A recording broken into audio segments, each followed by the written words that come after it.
Good morning, everyone. Lenny Pina here in Garberville, California. It's a very pleasant Sunday morning, and I thought this would be the auspicious, perfect opportunity to do a video that some people have been asking for, and that is the story of the church lamp that I have been carrying with me wherever I go for the last almost 50 years. So I thought I would tell you the story of the lamp and how I got the lamp and what the lamp signifies for me, and try to relate it also to the theme of creativity and spirituality. So, as I mentioned in my previous video, I was born and raised when I was young as a Catholic at the St. Anthony's Church, an Italian Catholic church in Johnstown, Pennsylvania. And in 1977, there was a flood in Johnstown. People may have heard of it. And not the big one in 1889, but a pretty big flood where people were killed in 1977. It was the year I graduated from high school. So I was an altar boy. I had been an altar boy probably since third grade up until now I was 18 and just graduating from high school. So I was serving Mass one morning when I saw these lamps, this and all of the church lamps, sitting on the side of the church. And that's because after the flood, there needed to be a redesign of the church. And so, they were going to redesign everything downstairs and in the sanctuary. So, of course, the lighting had to also be redesigned to go with the new design. So they were actually, when I asked the priest what they were going to do with these lamps, he said they were going to throw them out.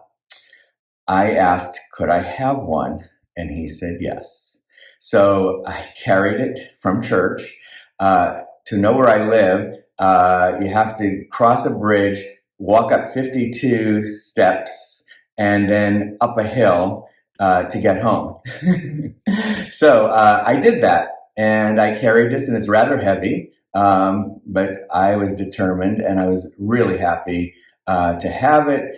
First of all, for its beauty. It really, just has this ornate period beauty. This lamp is over 100 years old. I'm not exactly certain, but I know that it definitely was prior to 1920. So it's definitely at least 100 years old. And my father, without asking, because this is who my father was, he was a jack of all trades.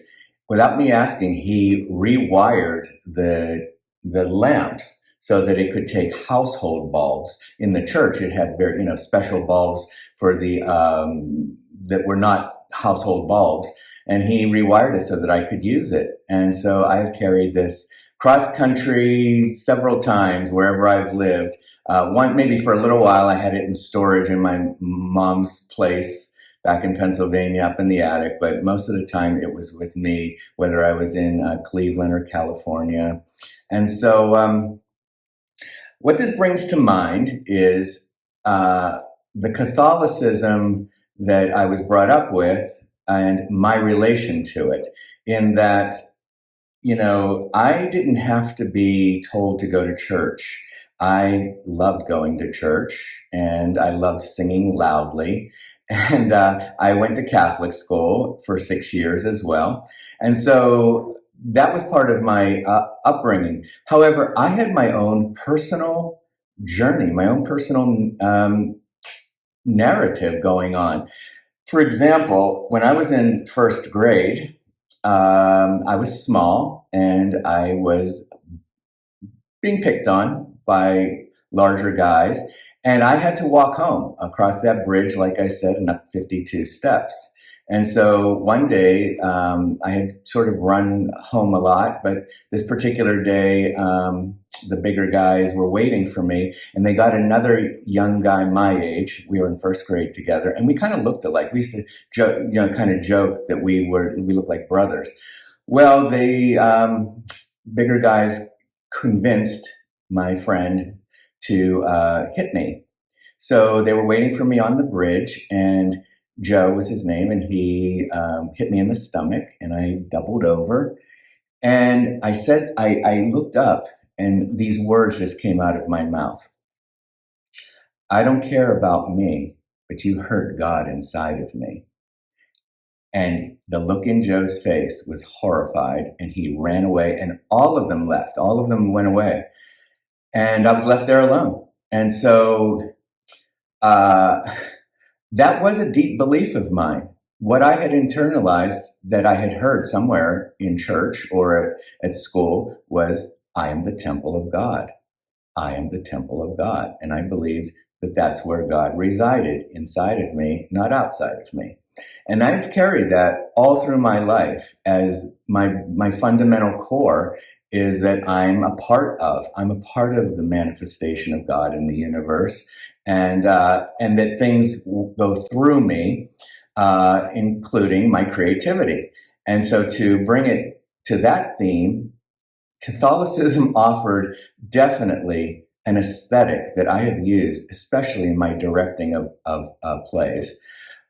There is a ritual. There, bells ringing at certain times. There's a kind of very stylized movement, when to kneel, when to stand. There's a pageantry. The priests are wearing these vestments. We as altar boys wore the long black cassock under the white top, whatever, the diaphanous top. And so, there was dressing up in a costume. There was the length of the cassock, which had a dress-like feeling. So, all of these things have entered into my psyche and my creativity, in that, I liked wearing long garments. I like to, dress up in long gowns and things at times, have in my performing.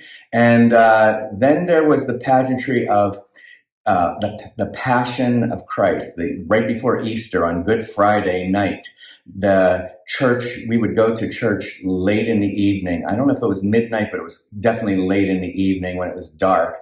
And we, altar boys, had a procession of pillows that we were carrying, the spikes, representative of the spikes that held Christ to the cross, the crown of thorns, the spear. And when you were old enough, you got to be picked sometimes as the pillow carrier and of one of these items, and surrounding that person were maybe 4 or 5 other altar boys. So these would process these different, and I remember the year that I got the crown of thorns, and I just was so, felt so privileged, honored that I got to carry the crown of thorns on this pillow. Now it was dark, and so the candlelight is what everyone was given one of those candles with a little paper, so they look like swords. And so the church was candlelit. This really, really influenced my sense of aesthetic, my sense of grandeur, my sense of how things process and how they are placed. That's something I use very much in my directing of plays. And so, interestingly enough, when I had my first theater company with Bonnie DeCasey from Queen of the Girl Geeks, we opened Ecclesia Theater with the pinnacle of Western drama, and that was Oedipus Rex. And we were at Lake Erie College at the time where we were performing our plays. And there was this beautiful, ornate music hall with a balcony, all this kind of filigree in the banister around the balcony. There was on that second level, there was the pipes, the grand pipes of a grand organ.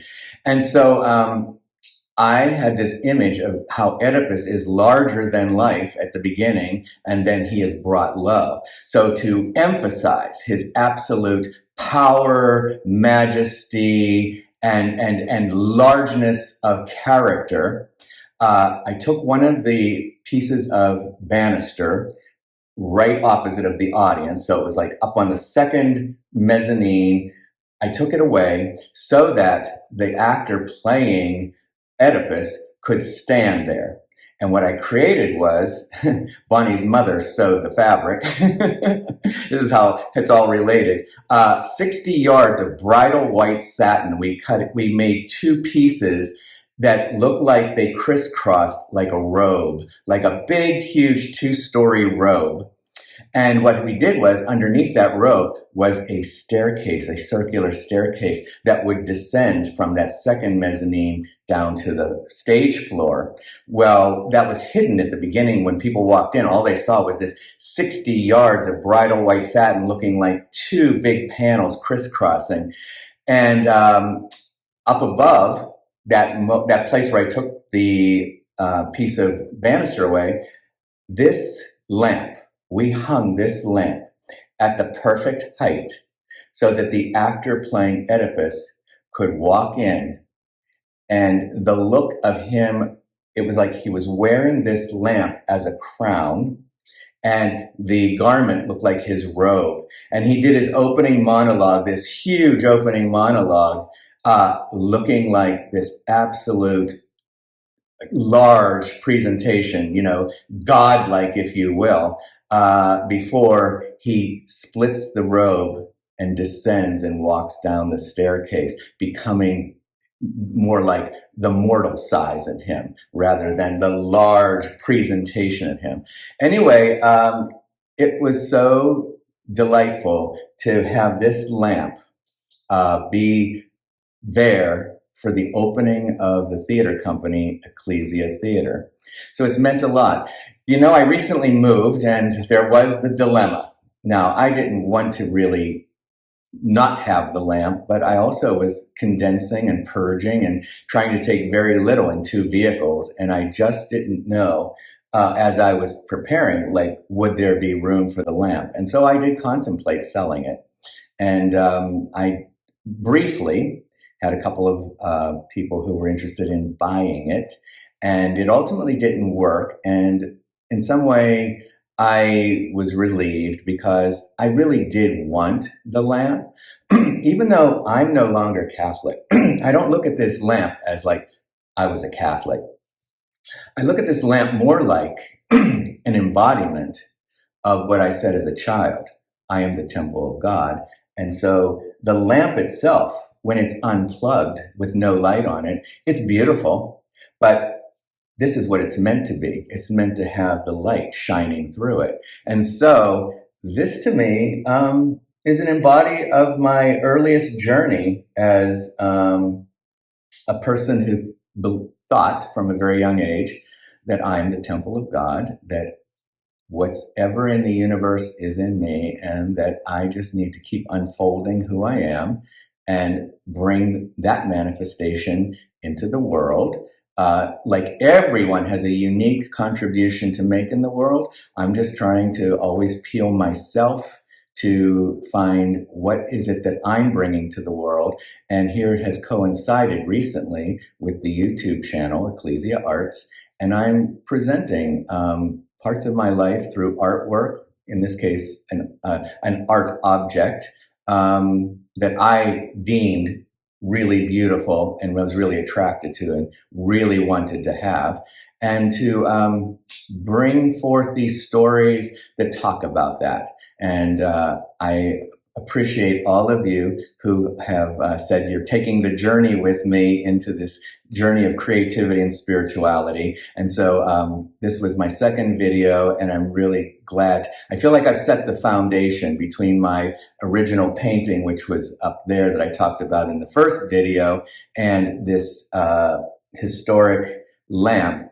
I won't be doing constant videos, meaning the next video is not going to be about creativity and spirituality. I have the other playlists of me in the garden, using the metaphor and creativity in the garden, and me cooking with the creativity of cooking. So I will be going back to those venues or playlists as well. And every so often I will do a creativity and spirituality video.